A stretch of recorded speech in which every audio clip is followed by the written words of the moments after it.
Welcome to the instructional video for the game, The Apocalypse. Overview. In this game, the blue and green teams have the same objective. Collect your team's canisters and place them in the chamber to win the round. However, you'll need to avoid being caught by the red team, whose objective is to grab the flags of the other teams to make them members of the red team for that round. If the red team succeeds in grabbing all the green and blue team's flags, the red team wins. Apocalypse is played completely in the dark, while a soundtrack is played loudly throughout the venue to add to the suspense of the game. Game setup. Teams: blue, green, and red. Red has the majority of players. You will be assigned a number before the games begin. Teams will be made based on these numbers each round. You will switch teams every round. However, there will be times where you will be a red team member twice. This allows everyone to be on every team at least once. The chamber, which will be glowing purple, changes locations each round. 5 canisters for each team are hidden throughout the building. Only 3 are needed to win the round. Every person in attendance must have a zip tie on each ankle, which is given to them before the games begin. They must also have the clips connected with zip ties on their person. These can be placed in your pocket or worn as a bracelet so they are easily accessible when needed. If you do not have either the zip ties or clips, please find a member of the staff. Rules of play. Objective for green and blue. Collect the canisters that glow with your team's color. Deposit all 3 of these canisters into the chamber at the same time. Avoid getting your flag grabbed by the red team. Collecting canisters. Green and blue teams are not permitted to place 1 or 2 canisters in the chamber while trying to locate and retrieve a third. 3 out of 5 canisters located, all 3 into the chamber at the same time. That is the only way for the green and blue teams to win the round. The green and blue teams must ensure that they only put their colored canisters into the chamber. If another team's canister is already in the chamber, do not touch it. Placing your team's canisters while the other team is in mid-process of placing their canisters in the chamber will result in a forfeit of the round. If the other team is caught while placing their canisters in the chamber, a member of the staff will remove all of their canisters and place them on the floor around the chamber, leaving the chamber free for the other team to try and place their 3 canisters in the chamber. If you see the opposing team's canister or bag, leave it where it is. Do not hide, kick, or relocate it in any way. If this is done, that team will receive an automatic disqualification for that round, and all of that player's team becomes part of the red team immediately. Do not touch, push, pick up, kick, or move the chamber even if you are putting your team's canisters into the chamber. The role of the inventory specialist. The blue and green teams have 1 designated inventory specialist per round. The inventory specialist carries a bag to hold canisters, keeping them concealed. If any other team member finds a canister, they can only cover it with something they're already wearing. They can't take off something or grab something they find to cover the light.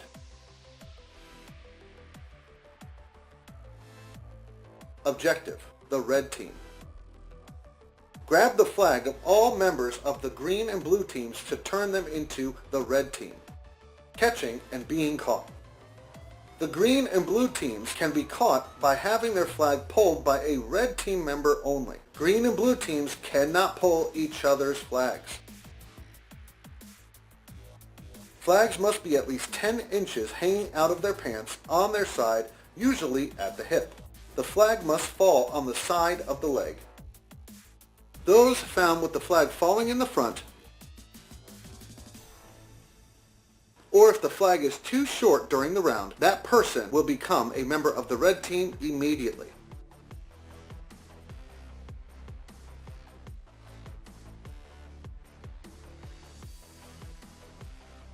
At no point is a green or blue team member permitted to hold their flag to avoid it being pulled.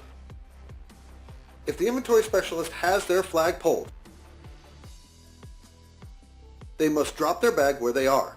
Only a member of the same color team can pick up the bag and take over the role of the inventory specialist for the rest of that round. If the playing location has multiple floors, then blue and green teams will start each round in one of the stairwells available. Which team begins in which stairwell will be decided at the beginning of each round. Red teams are not permitted in stairwells that are not red.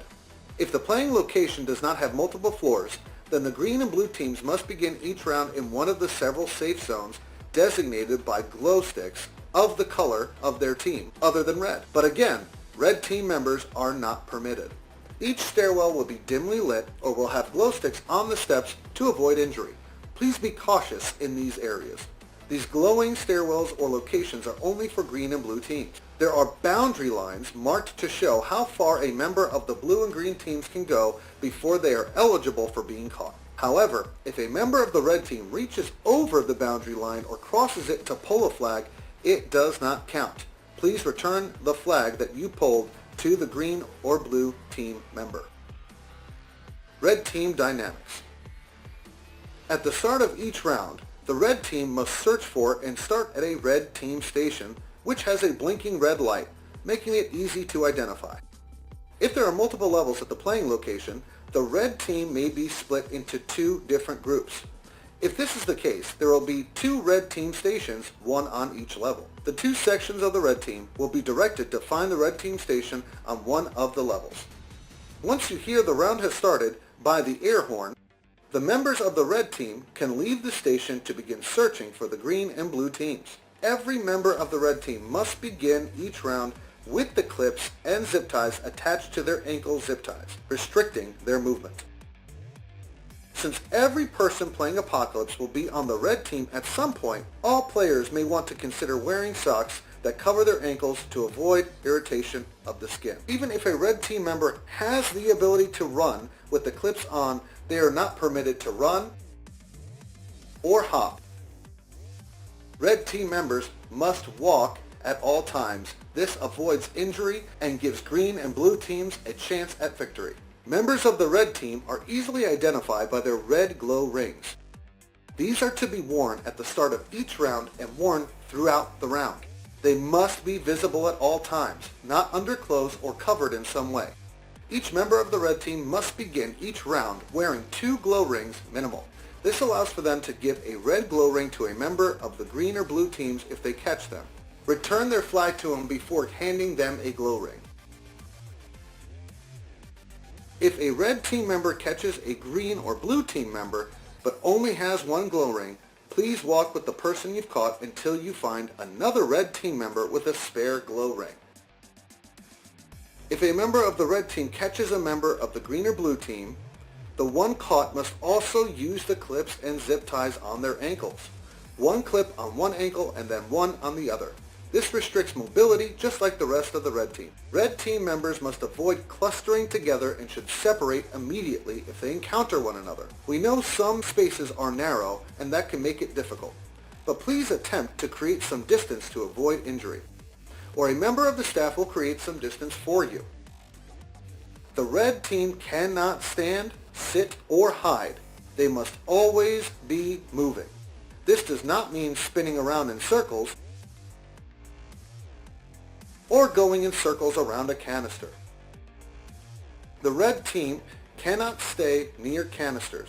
If they come close or locate one, they must leave the area and create a good amount of distance between them and that canister they found. There is no camping allowed.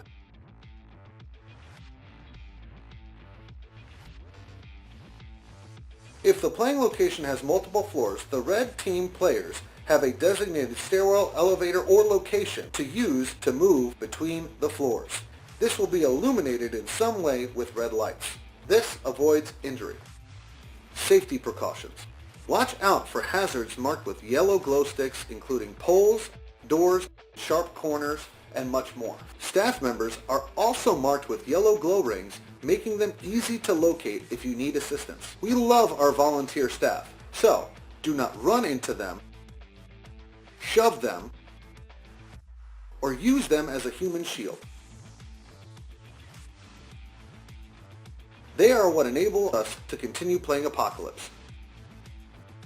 Do not shove members of any team.